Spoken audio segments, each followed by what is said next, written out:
Hello guys! Welcome back to my channel. Okay, and awa po ng Diyos, meron na naman po tayong panibagong vlog. But before I start guys, please don't forget to hit the subscribe button kung hindi pa po kayo subscriber.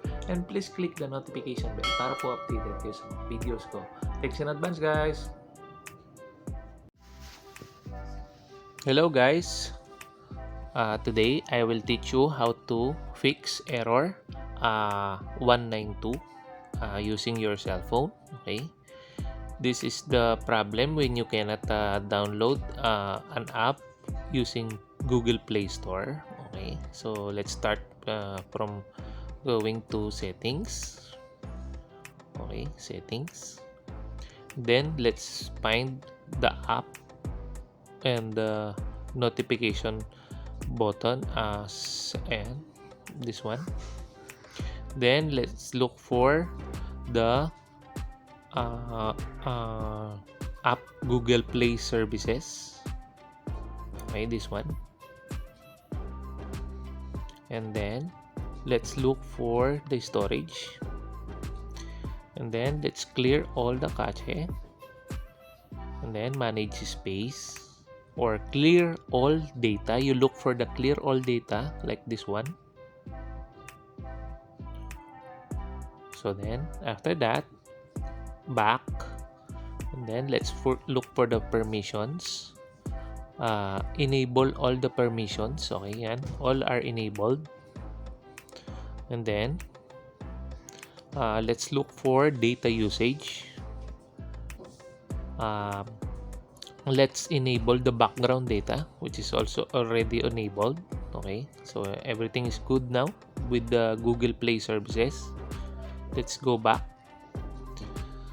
Okay, back, and then let's find Google Play Store. Okay, the same thing what we did in Google Play services. Let's look for the storage, and then clear cache, clear data, and then okay, press OK, and then back. Then let's look for the permissions. Enable all the permissions. Enable. Okay. And then back. Let's look for the data usage. Let's enable the background data. Then everything is good here. And then that's all guys.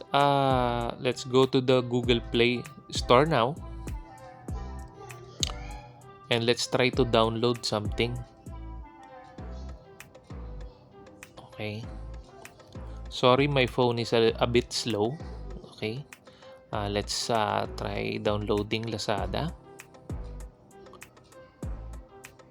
Okay, Lazada.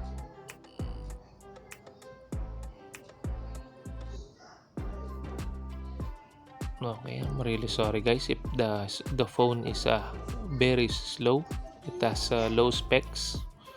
Okay, let's try to install Lazada. Okay, waiting for download. That simply means the problem is solved. Okay.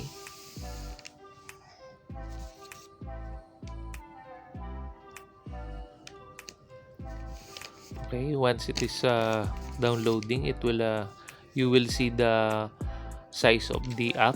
Okay, that's all guys. So that's that means that the Google Play Store is already working fine. So that's all guys. Thanks for watching. If you have any questions, please do not hesitate to make a comment, and hopefully I can answer your questions to the best I can. So till next time, bye for now. Bye.